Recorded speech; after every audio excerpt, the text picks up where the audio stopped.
Welcome, fellow seekers of the supernatural, to Ghostly Gazette. Today, we embark on a journey into the heart of the Ural Mountains, where shadows cast by the past linger with an eerie persistence. Our destination.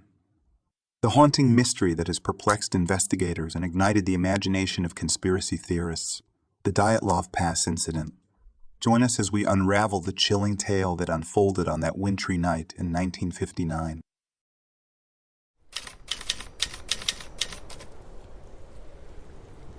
Unfortunate encounter with the Yeti, assassination by extraterrestrials, or natural catastrophe. Theories as bizarre as they are rational have sprouted in public opinion and the scientific community regarding the deaths of 9 experienced mountaineers in 1959 in Russia. In Ghostly Gazette, a retrospective on the Dyatlov case, which is said to have been resolved in 2021. It is 1 a.m. on February 2, 1959. In the heart of the pitch black night, 9 mountaineers, mostly in their underwear, others injured, leave their campsite on a mountain with an almost ominous name. The Dead Mountain. Soon, they too will be dead, and their disappearance, most unusual and inexplicable, will fuel wild theories for more than 5 decades in Russia and around the world.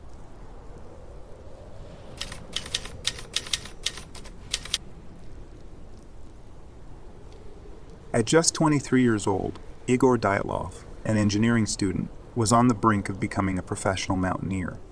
His aim was to achieve the highest accreditation level in Russian mountaineering, level IIE, during the most challenging time of the year for an ascent.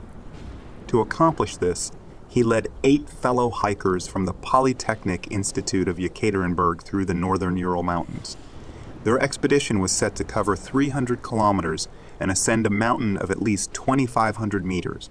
After careful consideration, Dyatlov and his companions chose to reach the summit of Mount Otterhorten.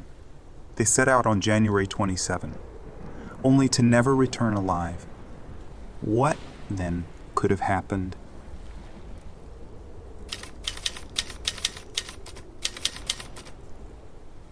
With journals and cameras found at the last campsite, investigators can reconstruct the group's itinerary in the days leading up to the incident. On January 31, upon reaching the foot of Dyatlov Pass, the mountaineers unloaded supplies and equipment in a wooded valley. The ascent began on February 1. Weather conditions worsened, and a blizzard led the group off course to the west. The team halted for the night on the slope of Mount Kholat-Syakhl, approximately 10 kilometers from Otterhorten. With no word from the mountaineers, rescue efforts were initiated on February 20. It took 6 days to find the first corpses, including that of Dyatlov. They were barefoot or in socks, about 1.5 km from their campsite, where the tent had been torn from the inside. They had evidently fled the site in haste. The other 4 were located several weeks later, under 4 meters of snow, wearing the clothing of the first victims. 2 victims had skull fractures and broken ribs. In 1 or more cases, the tongue and eyes were also torn out.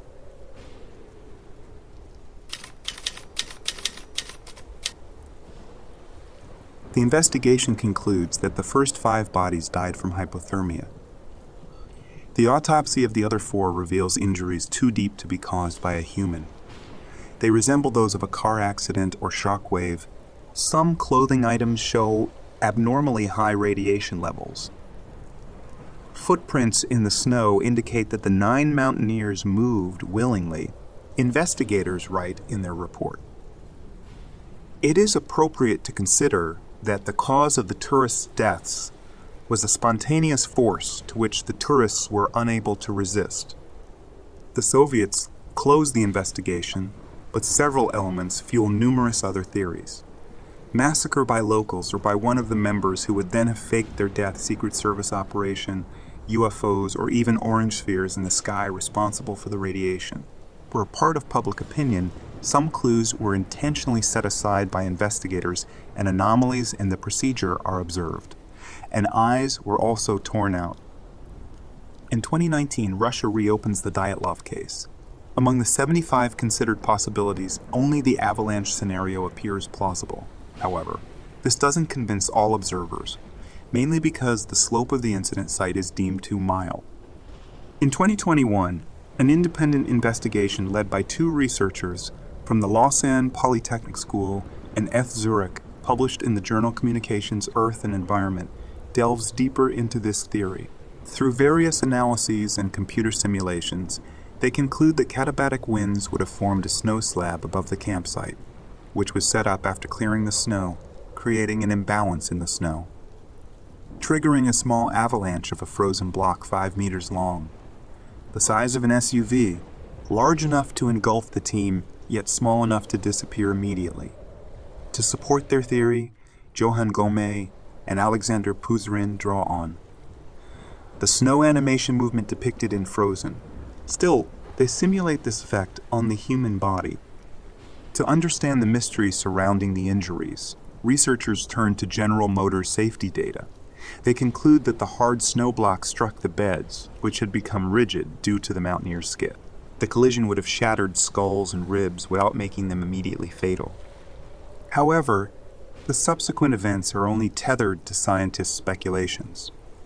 The team might have cut the snow-covered tent to escape to a safer location downhill. The injured would have been evacuated by those who emerged unscathed from the avalanche. Most would eventually succumb to hypothermia. The undressed bodies could be explained by paradoxical undressing, blood vessels rushing to the extremities of the body due to slowed pulses, giving the illusion of warmth to a person in hypothermia. The perforated eyes and tongues could be the work of scavengers. A grim conclusion for an expedition that carried numerous researchers but doesn't align with conspiracy theories surrounding the now infamous Dyatlov Pass. And there you have it, fellow seekers, the haunting saga of the Dyatlov Pass, unraveled through the lens of ghostly Gazette. The mysteries that once shrouded this enigmatic expedition have been brought into the light, but the shadows that linger are as compelling as ever. If you found this journey into the unknown intriguing, don't forget to subscribe, like, and hit the bell for more tales from the shadows. Ghostly Gazette is your guide through the mysteries that defy explanation.